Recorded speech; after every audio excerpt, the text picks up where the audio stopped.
In September of 2017, service members and veterans from around the world descended on Toronto for the third installment of the Invictus Games.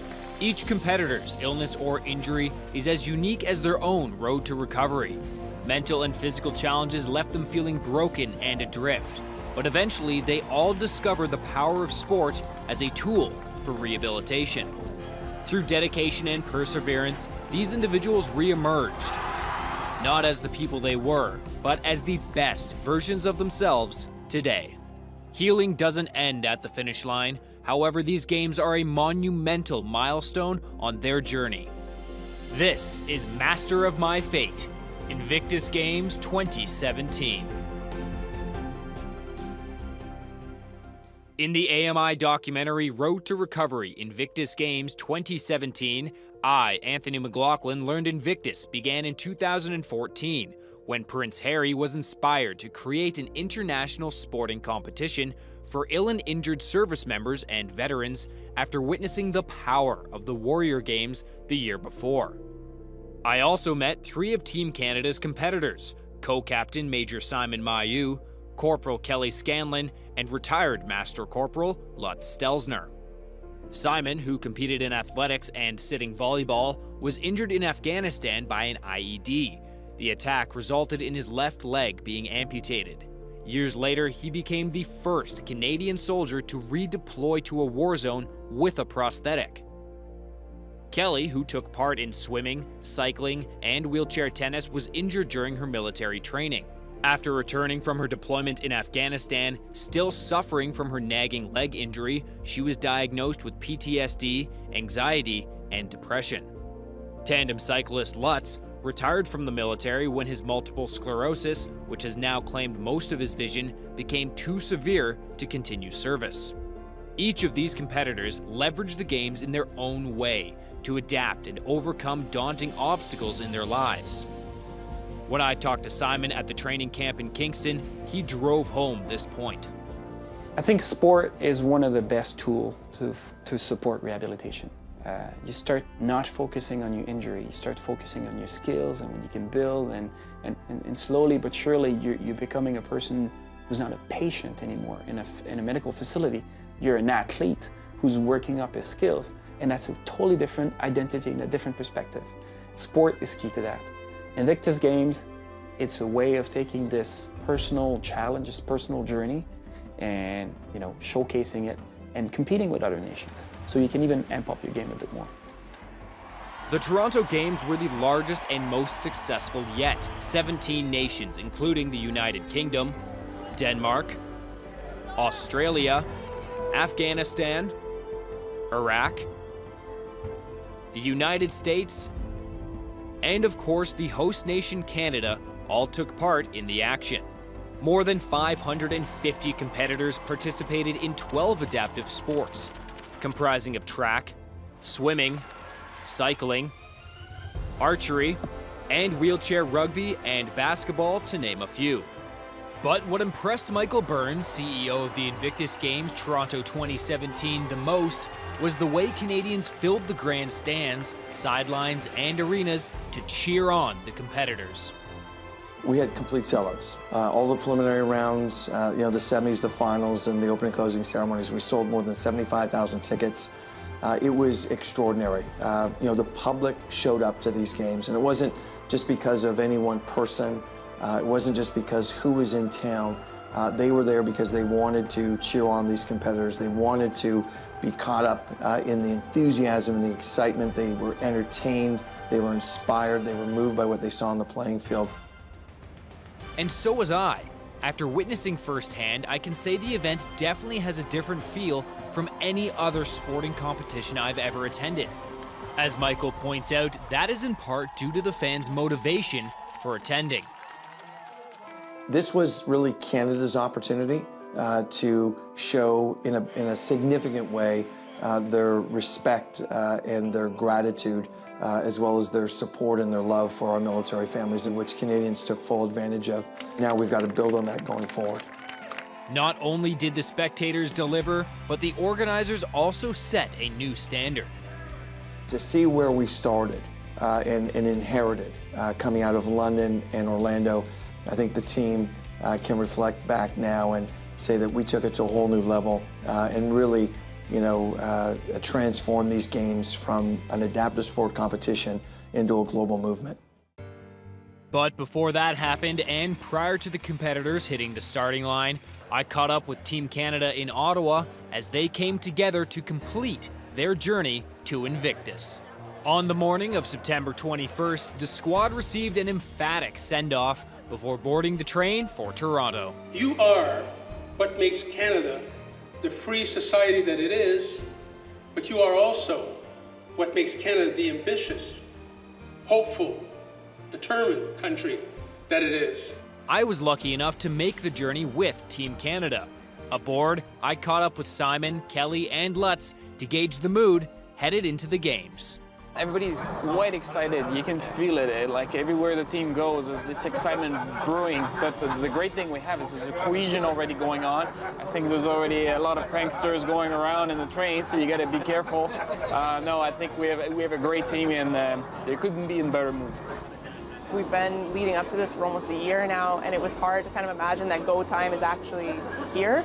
But once the team was back together and once we started putting on the uniform again and started working together again, it really is starting to become real that now we're here, now it's go time, now we're actually going to get to see what all that hard work has done for us. So I'm excited now, and I think the atmosphere of the team is really good right now. I'm stoked for this. I want to be able to see what I can do. I want to see what I can output, and I think I can give more for the time trial. If I can keep rested between now and then, get good sleep, who knows, with my pilot, me and him together, we're going to be strong. But before leaving the train, Simon had one last message for Team Canada. Be great competitors, be great hosts, but when the whistle blows, game on. The team was obviously ready as they arrived in Toronto and were welcomed by hundreds of supporters waiting in Maple Leaf Square.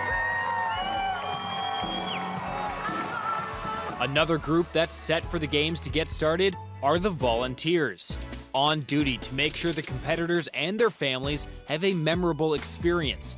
These individuals are essential to the event's success. I had the pleasure of meeting one of the lead volunteers for Team Canada Friends and Family, Lynn Gonzalez. She explained how the games celebrate these crucial contributors. What's incredible about the games is they allow competitors to bring two of their loved ones with them. They get housed in the village, and they get a chance to go to all of the competitions, as well as there's a lot of fun stuff planned throughout the week. So as one of the 4 volunteers working with Team Canada Family and Friends, we're kind of there as their support system throughout the week and making sure everything that they need is together, including all of their Team Canada Family and Friends uniforms. And then once they get here, it'll be working with them and making sure they're comfortable and just being that friendly face that they see or know that they can reach out to if they have questions while they're here. There's a saying within the military community, the soldier enlists, but their families are conscripted, which is why Lynn sees her job as being so important. It's a group that sometimes gets forgotten about in terms of, the athletes, the competitors that are here all have incredible stories and journeys, but they weren't there alone. Their family and friends are there along that journey and have gone through quite a few challenges. That's what's so great about this role in the games in general is it's not just a focus on the competitors, but their entire support system. Lynn joined the Invictus team without knowing exactly what her job would be, but that didn't discourage her from getting involved. I grew up in a family that was really focused on both volunteerism in the community as well as sports, and this was the ideal way for me to give back because now not only are you working with people with incredible stories, you're working with heroes. You're getting a chance to interact with people who've given like the ultimate sacrifice, and this was my chance to give back in a really big way to the Invictus Games. And who wouldn't want to spend their time watching sports, spending time with incredible people, and being part of one of the biggest things that's happening in the globe right now. With the team and their friends and families settled into Athletes Village at the Sheraton Hotel in downtown Toronto, I made my way to the Air Canada Centre for the opening ceremonies.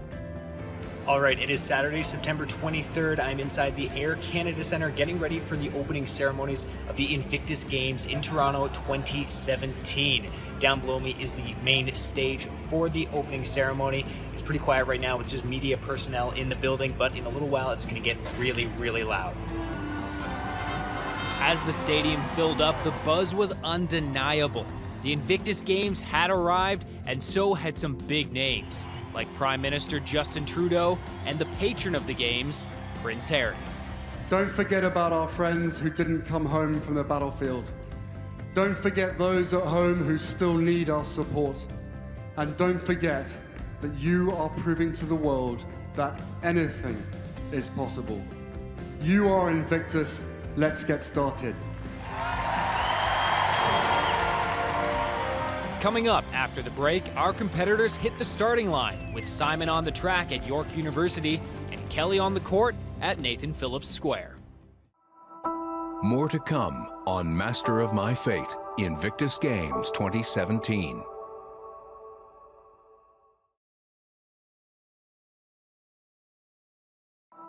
We now return to Master of My Fate, Invictus Games 2017. The games began quickly for Team Canada's Kelly Scanlon with her first tennis match on opening day. The event took place in Nathan Phillips Square, where they constructed a court in the center of what is normally a fountain. Representing Canada, Kelly Scanlon and Pierce Bourassa.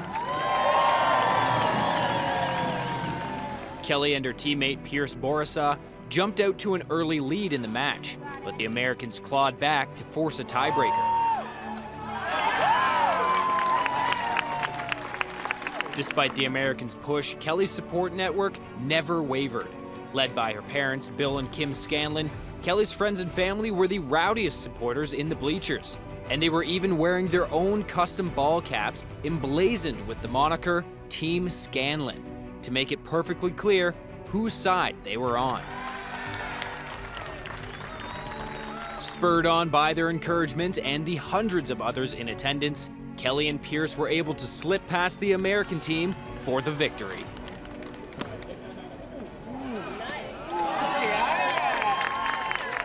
Tennis wasn't the only sport that was serving up action on the first days of the games. I made my way to York University's Lions Stadium, the venue for athletics, where I found Team Canada co-captain Major Simon Mailloux. Competing in the 100 meters, Simon's goal was to claim a personal best. With his wife, Kari Marish-Capre, and their 4-year-old daughter, Nora, watching on, he went for it.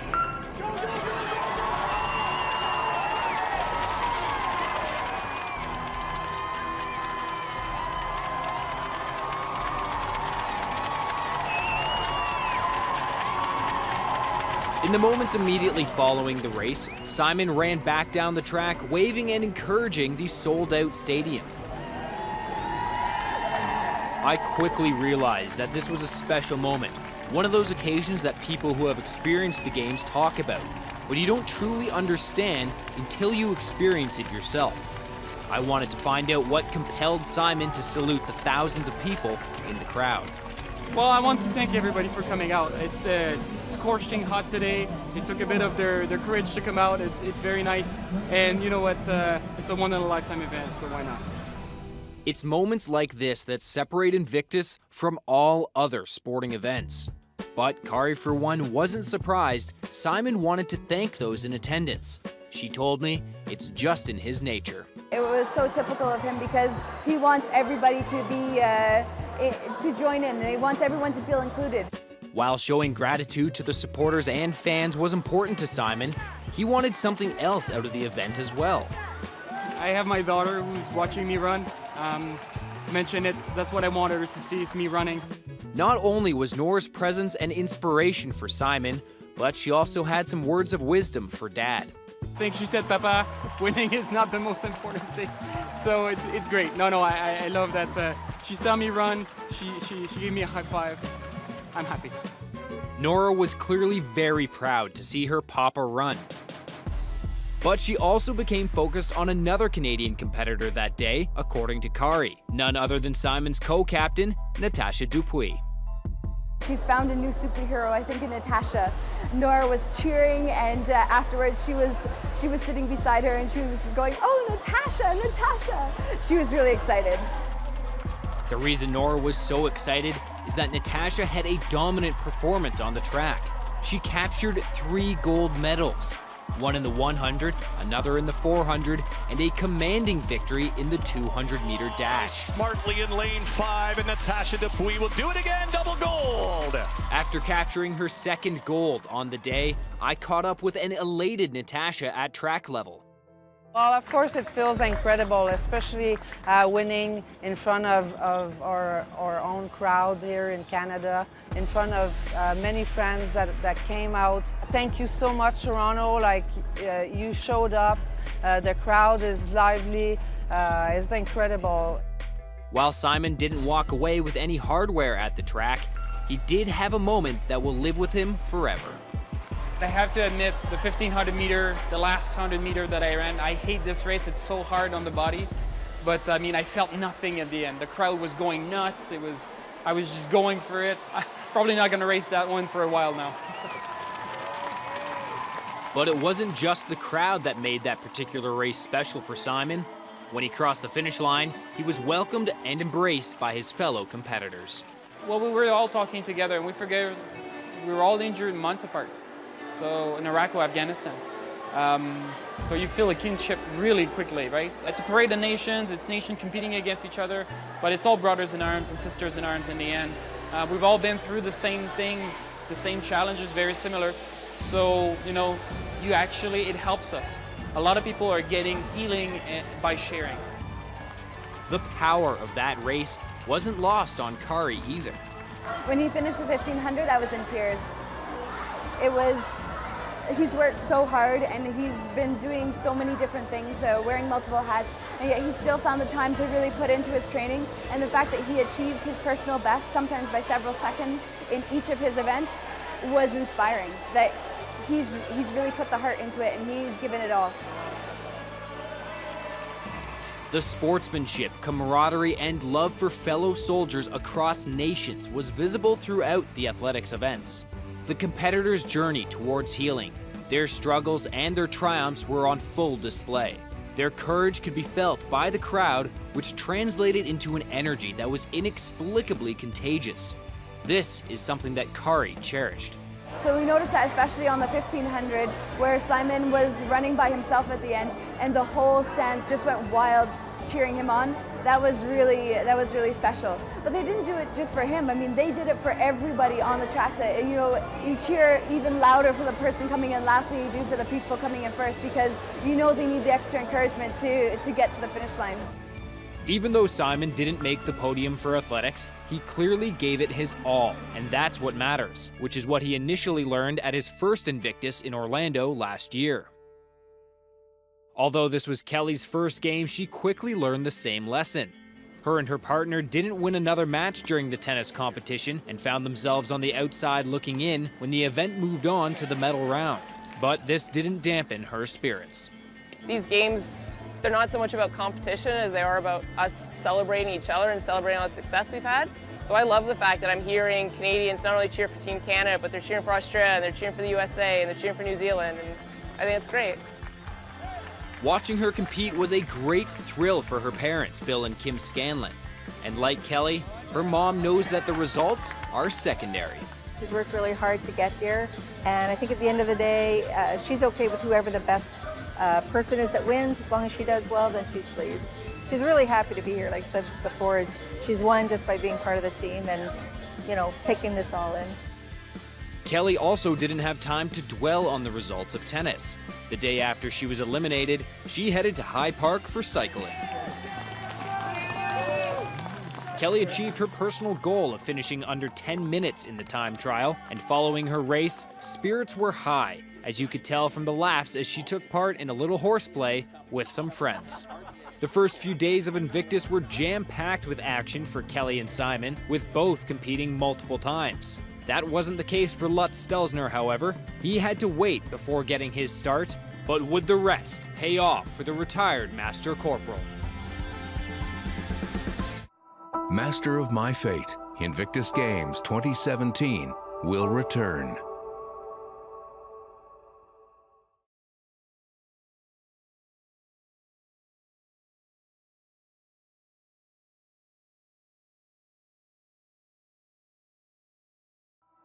We now return to Master of My Fate, Invictus Games 2017.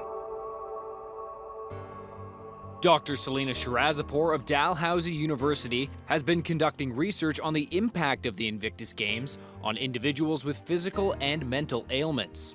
During the Games at the opening of the Canadian Institute for Military and Veteran Health Research, or CIMVAR conference, Selina presented her preliminary findings. During her opening remarks, Selina expressed why rigorous research is so important to helping our wounded warriors. During recovery, we have no opportunities for error. We have to know. We have to know what types of programs and experiences, what elements of an experience achieve long-lasting, meaningful outcomes. Because having spoken with many service members and veterans with illnesses and injuries over the past few years, what's clear is that one negative participation experience, and we lose that trust, we lose that window to intervene and help turn things around. Without evaluating and taking an analytical approach to uncover the impact of the Games, Invictus could miss the mark. Previous research, while important, has often addressed the short-term benefits of sport. Selina's study aims to assess the long-term implications. After her presentation at CIMVAR, I caught up with Selina to learn more about her findings. What we found was the Games are definitely a transformative experience, speaking with former competitors and also those that are training for Toronto. And to illustrate that, you just even need to look at the basic idea of being selected for the team and training. And this provides the sense of responsibility that I have a spot, I have to do well for the team, I have this event coming up. And so they almost have to start reaching out to people in order to train, to find a team, sometimes learn about the sport if they've never done it before. And so it creates this momentum and this sense of purpose. The transformation came early on for many competitors. That was definitely the case for Kelly Scanlon. As she told me prior to the Games, she'd already gained everything she had hoped from the event. But according to Selina, the benefits don't end there. She explained how wearing their country's uniform was also an impactful experience for many. They may not have finished their story with the military in the way that they would have liked, and they get to kind of rewrite their narrative and their association with the team. Addressing the impact of the Games on friends and family, as mentioned, is also an important part of Selina's research, as the competitors are not the only ones who have a journey to undertake. With Invictus, they, in a sense, get to see the family member doing better and see the family member being surrounded by others, which takes some of the weight and pressure off of them to begin that recovery process. Two, they get to celebrate with their family, but also for the family members themselves, they're getting to connect with other family members and see everyone's going through the same scenario. A prime example of that was shared by Prince Harry back at CIMVAR. The wife of a US competitor wrote to me saying, "I'd like to say thank you," as the tears rolled down my eyes. "My husband is on the USA team, and when he's competing, I see him smile, a genuine smile. I cry because that's the one thing I can't do as his wife. Thank you for these Games. They truly were a blessing because his smile is something that we've missed." I'm delighted that Selina's research validates such comments. We believe that the Games would make a real difference. Competitors, friends, and their families told us that the Games were not only changing lives, but saving lives. And now, what we believe to be true has been backed up by this high-quality academic research. Seeing so many people cheering on the competitors, it was easy for me to comprehend how this would have a positive impact. But what happens when the fans are all gone and the soldiers and veterans return to everyday life? The drop-off after the Games is something that has been identified from previous Invictus events, and by extension is a motivating factor for continued research so it can be avoided or at the very least mitigated. One of the surprising findings was how much that sport participation can play into life outside of sport. So a lot of people using the Games as a springboard to further their education or for other employment opportunities or to become advocates within the disability community. Like the competitors' road to recovery, Selena's job doesn't end with the closing ceremony. Her post-games research will help shape Invictus for years to come and make sure the focus is where it needs to be. And this way we can connect experiences during the games, things that the nations are setting up in their training, to best practices for how to support well-being in the long term. Throughout the games, there were several events outside the pool, track, and courts that all focused on life after the games. CEO of Invictus Games Toronto 2017, Michael Burns, stressed to me that Toronto's legacy is about more than just the competition. One of the events that was featured with this goal in mind was the Accessibility Innovation Showcase. Michael feels this tech exhibition, which showcased accessibility technologies and assistive devices, was a fundamental resource, and Toronto's commitment to highlighting technology didn't end at the showcase. Introducing golf as a full sport in our games wasn't just an accident.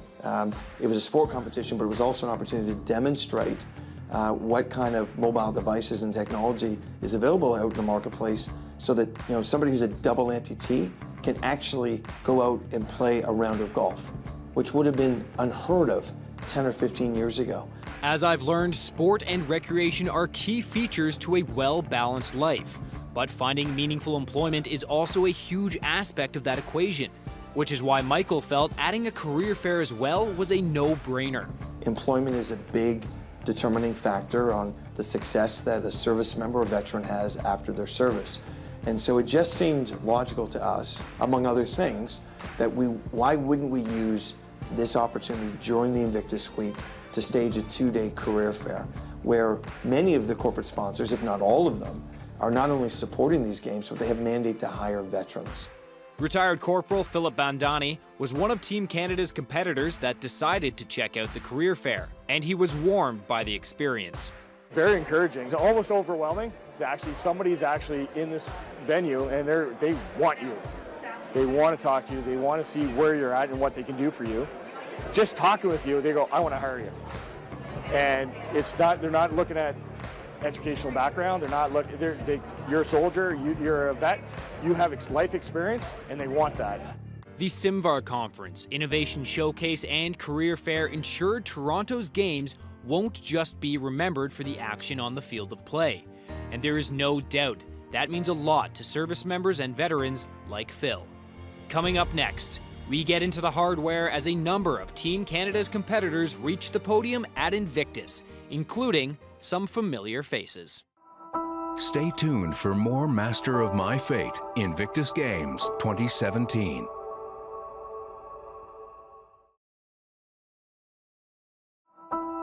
This is Master of My Fate, Invictus Games 2017.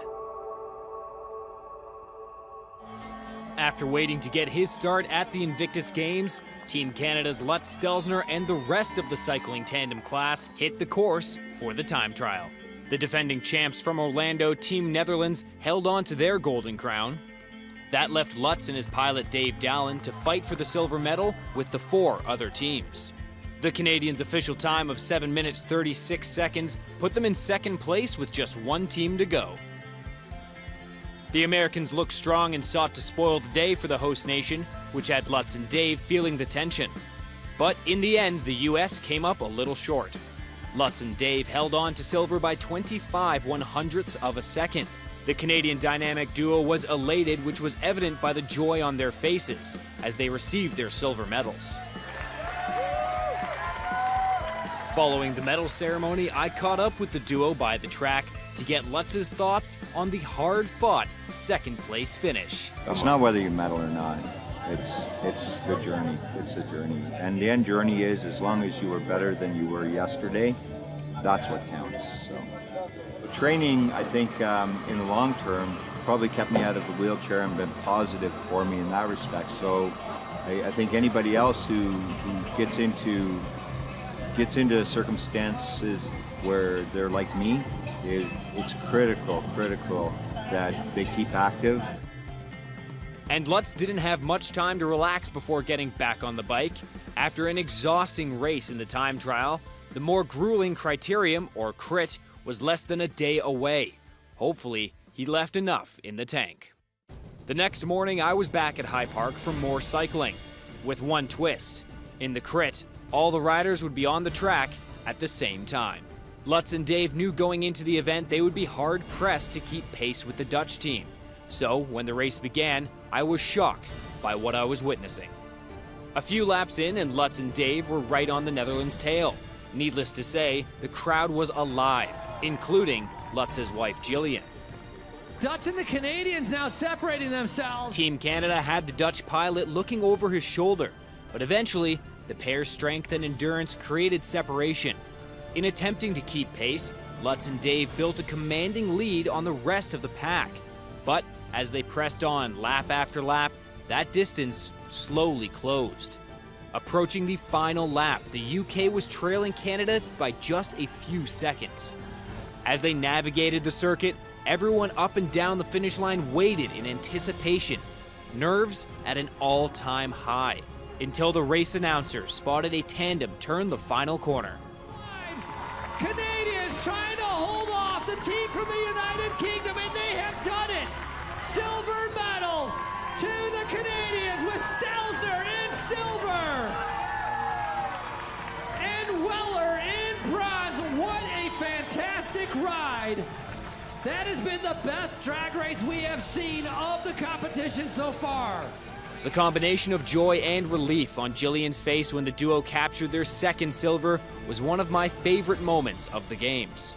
Once again, I chatted with the medalists following their victory, and Dave broke down the complex nature of this type of race. The thing about this race is it surges with lots of sprints and a bit of drifts. This is why it's fun, because it's a mental game. You gotta pay attention to the guy ahead of you, and then when he goes, you gotta stay with him. So the whole game plan was to stay with the Netherlands as long as possible. We knew they had more legs than us, but if we could stay with them and get a few minutes or seconds on the people behind us, that was gonna play to our favor. In the end, it definitely did, but Lutz was quick to keep the focus where it belongs. Feels good, feels good. You know, it's always nice to get a prize, but really, it's not about medals, it's about how you did yesterday and if you showed improvement. And I'm proud of everybody. Even if they didn't medal, you know what? They did excellent. Being a double silver medalist is a nice feather in Lutz's cap, but as he stressed to me throughout this process, it's the sense of purpose the Games gave him that he will treasure forever. With the first of our 3 competitors getting a taste for the podium, I made my way to the Toronto Pan Am Sports Centre to take in some seated volleyball with Canada's co-captain, Simon Mailloux. Seated volleyball turned out to be more of a learning experience for Team Canada, as they were unable to reach the podium. But as Simon points out, they had a different goal going into the competition anyway. Not many people in our team had actual volleyball experience. A lot of people said it was their first game competitively with actual referees, so it was a good fun. With his competition done, Simon reflected on how special it is to have his wife and daughter by his side for the journey. You know, the experience is great, and we get some very intimate moments sometimes together. They're happy to see me compete. They'd like me to do better, but that's okay. They kick my ass, but I'm very glad they're here with me. One of those intimate moments I witnessed firsthand. Between sets and sitting volleyball, Simon walked over to see his wife Kari and daughter Nora. The 4-year-old helped her dad by wiping some sweat from his face and wrapping a towel around his shoulders. I have my own little coach. She's a treasure, and I mean that the families are part of this, a part of the Invictus Games. We couldn't do it without them. With over 550 competitors in action, there was no shortage of Invictus moments for friends, family, and spectators to witness throughout the Games. On the second last day of competition, I returned to the Pan Am Centre to take in as many more of those moments as I could, and to watch Team Canada's Kelly Scanlon hit the pool for her preliminary heats in backstroke and breaststroke. And when the 26-year-old hit the water, she demonstrated just how far she had come as a swimmer, fighting hard to win both her heats, which obviously put a huge smile on her face. It just makes me really happy. Like it makes me happy that I got exactly what I was aiming for, and then to come in first against all these girls that I've seen them racing, I've seen them competing over the last week, and they've all been phenomenal. Obviously it's a great feeling to succeed in that way. Less than 24 hours later, everyone was back at the Pan Am Center. The pool deck and seating section was jam-packed. Kelly's first event was the 50-meter backstroke. She won her heat the night before, but now the other groups were together, rounding out the field of competition. The crowd watched on, including Kelly's parents, as the competitors hit the water. The Australian swimmer took a commanding lead, but not far off battling for second was Kelly. It will be Melissa Roberts, yes, and for the bronze, yes, Kelly Scanlon will pick up the bronze medal for Canada. Before getting back in the pool, Kelly had a chance to bask in the moment of her third-place finish during the medal ceremony. Bronze medalist representing Canada, Kelly Scanlon! After a short break for other competition, it was back to business for the 50-meter breaststroke.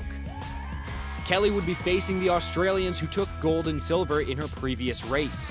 Standing on the blocks, the swimmers took their marks. Kelly got a great start, but it was her first couple strokes that put her ahead of the pack. In the fourth lane, with the Australians on her left and right, the three slowly gained separation from the rest of the swimmers. Holding on to first place by less than half a body length, Kelly continued to press as her parents cheered on.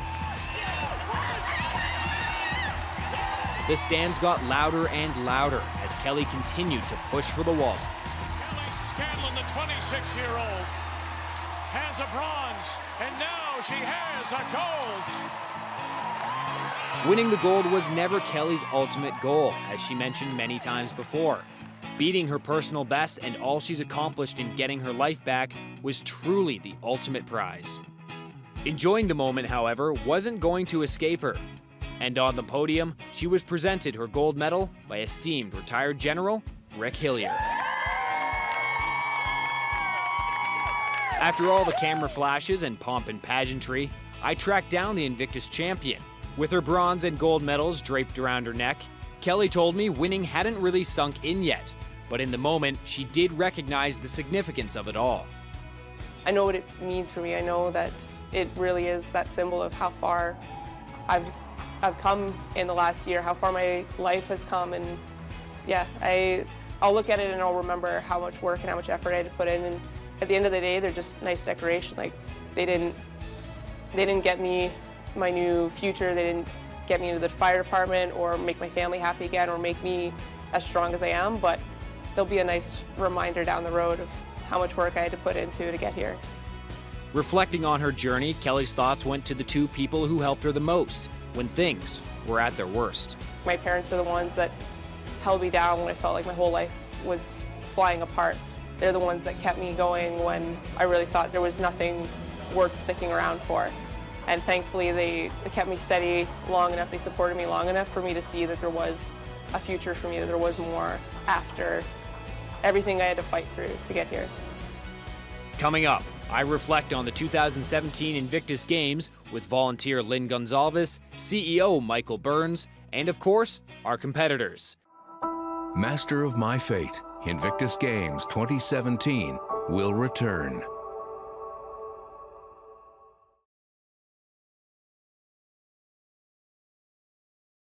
Welcome back to Master of My Fate, Invictus Games 2017.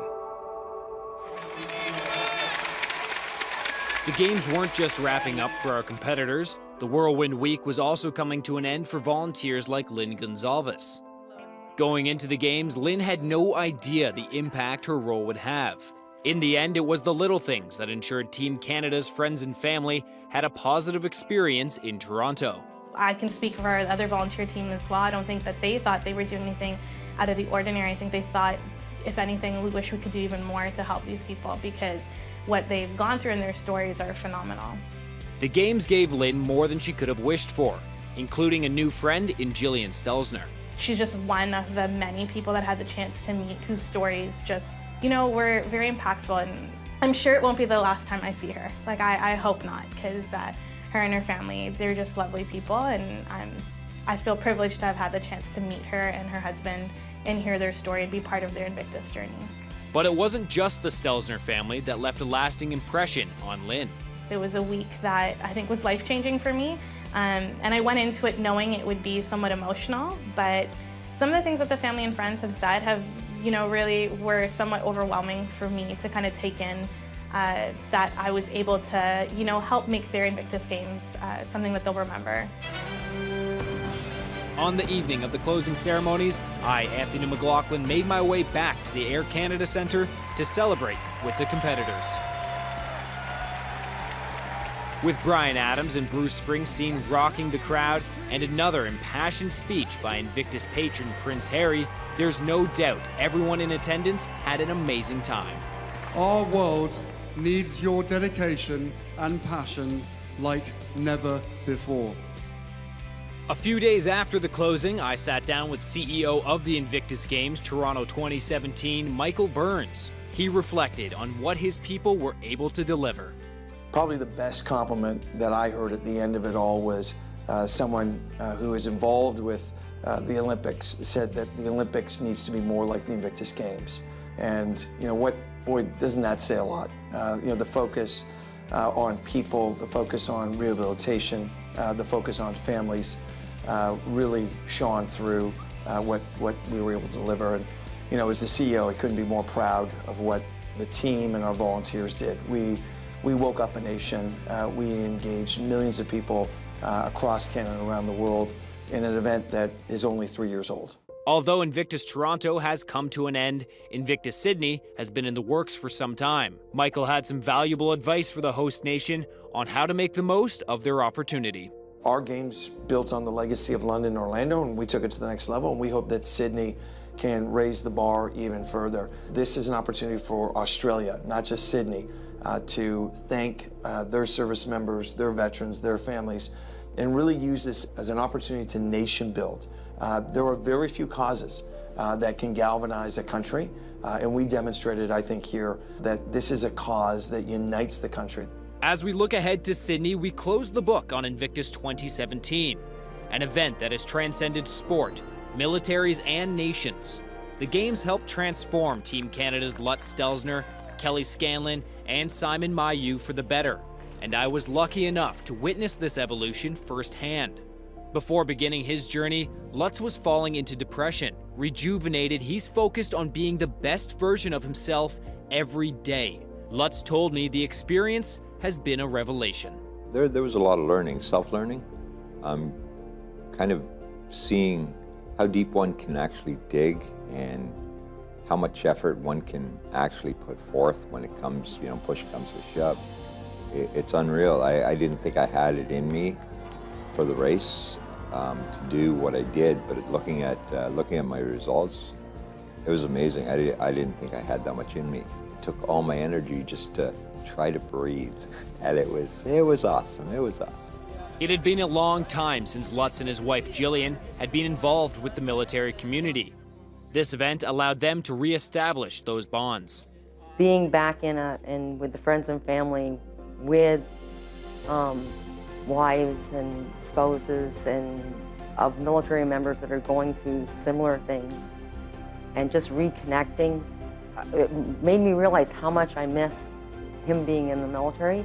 But now that we're reconnected, I can continue connecting. Enabling the Stelzners to reunite with their military family is just one of the ways these games have set a new standard. This Invictus 2017, if it's going to be the template for how the rest of the Invictuses moving forward are going to be, or if any city is trying to outdo Toronto, they're going to have a hard time. This was great. Kelly Scanlon agrees with Lutz, and she played an important role in making sure that all of Team Canada came away with a similar feeling. Kelly seamlessly stepped into a leadership role during the games, putting others before herself whenever possible.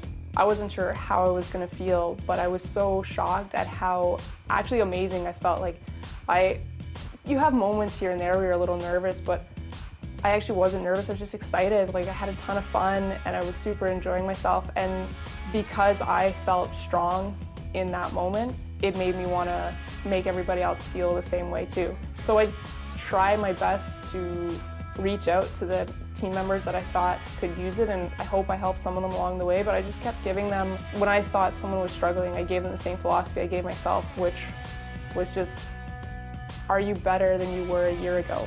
Two people who would say Kelly is a vastly different person from 12 months ago are her parents. Kim and Bill will always remember fondly what this event gave their family. For us, the Invictus Games, certainly it's a win for the family as well as for the member. Us kind of getting to see more of the Kelly that we're used to. She's not the same Kelly, but she's a better Kelly. She's hopeful, she's optimistic, and I think these are some of the things that we hadn't seen in a while, so absolutely it helps us too. I think it takes away a little bit of the worry. But we're all encouraged to see what comes next. To see her on the podium, she's got the gold medal around her neck, her Canadian flag, and a gentleman that I respect highly is retired General Rick Hillier, putting the medal around her neck and then saluting each other. That was the highlight for me. The smile on Kelly's face was just outstanding. We haven't seen Kelly smile like that in probably 5 or 6 years, and I don't know what her future holds for her, but this is just the beginning, I think, for her. That smile didn't just signify her success in the pool. It was also an indicator of the impact the games have had on her spirit. And it's that personal evolution that Kelly wants to share with everyone who needs it. If it means that I get to just stand and cheer from the sidelines and someone else gets to have their life changed the way my life was changed, well then I'm happy for that too. I've had my opportunity and they've done so much for me, I can't ask for more. And if I get my chance to come back for 2018 and go to Sydney with Team Canada, that would be absolutely amazing. And I'd be so happy to be able to kind of impart what I learned from these games, hopefully onto a new team of soldiers and veterans. And if I don't, I'm just as happy to cheer on new successes. And if not with Invictus, I'm sure Kelly's experiences and life lessons will continue to serve her well in her career as a firefighter. While Team Canada would be lucky to have Kelly in 2018, she just hopes the pure spirit of the games lives on. Invictus is to be unconquered, and that's beyond just 1 week of competition. That's unconquered beyond Team Canada, unconquered beyond really anything. That it's more than just us, it's more than just the people who come out to the games. And I hope that we all kind of remember and carry that forward, that it grows and that more and more people realize that they are Invictus and that we can all be unconquered in our life. We just kind of have to put our hands up and be ready to take that moment, take that opportunity to do it. As Kelly points out, it's up to the individual to seize the moment and be the master of their fate. And Team Canada co-captain Simon Mailloux has done just that from the first day he was injured. After losing his leg in Afghanistan, he fought hard to reclaim his life and demonstrate the value of perseverance to his daughter Nora. And Simon is grateful Invictus has continued to instill those kinds of positive themes to Nora and the rest of the children. You forge characters of the next generation by these messages and these images. For them to see a triple amputee just reach for gold and do its best at, setting basketball, it must be a tremendous message. But then you bring the story of what that person has done for its country, and I think that will bring values for future generations. Simon's wife, Kari Marish-Capre, has become a strong advocate for community support networks in rehabilitation. So it comes as no surprise that she was stirred by the connections she made in Toronto. We moved on so quickly from Simon's injury, and we tried to move forward and to try and set examples for others, and Simon in particular, to set that precedent so that others could continue to serve if they wanted to as well. And so I think that the Invictus Games have actually allowed us to stop for a moment and to celebrate how much we've accomplished, or how much Simon has accomplished and how much we have gone through together. But to share that with so many people has been really touching. On behalf of all the competitors and his family, Simon wanted to share his gratitude to all involved. Thank you for all of Toronto to show up for the games. Thank you for Canadians to tune in on their TV sets. volunteers to show up here. You made an event that will stay in history and in my daughter's eyes forever. While thinking about the future, Simon's own personal gains from his Invictus journey are not lost on him. With these being his second games, Simon's involvement as a competitor has likely come to an end. But he will undoubtedly cherish these memories as he rejoins his unit to serve the country he loves. 2 games that have made me stronger physically, for sure, in a better state of mind as well. Allowed my family to maybe understand a bit more what my challenges were. I'll always have a place in my heart for Invictus, but duty calls. Host, Anthony McLachlan. Producer, Ted Cooper. Director of Photography, Matthew McGurk. Editors, Matthew McGurk, Andrew Antonello. Audio post, Mark Phoenix. Integrated Describe Video Specialist, Ron Rickford. Graphics, Mike Smith. Post-Production Supervisor, Jennifer Johnson. Senior Producer, Michelle Dudas. Director Production, Kara Nye. Director Programming, AMI TV, Brian Perdue. Vice President Programming and Production, John Melville. President and CEO, David Arrington. Copyright 2017, Accessible Media Incorporated.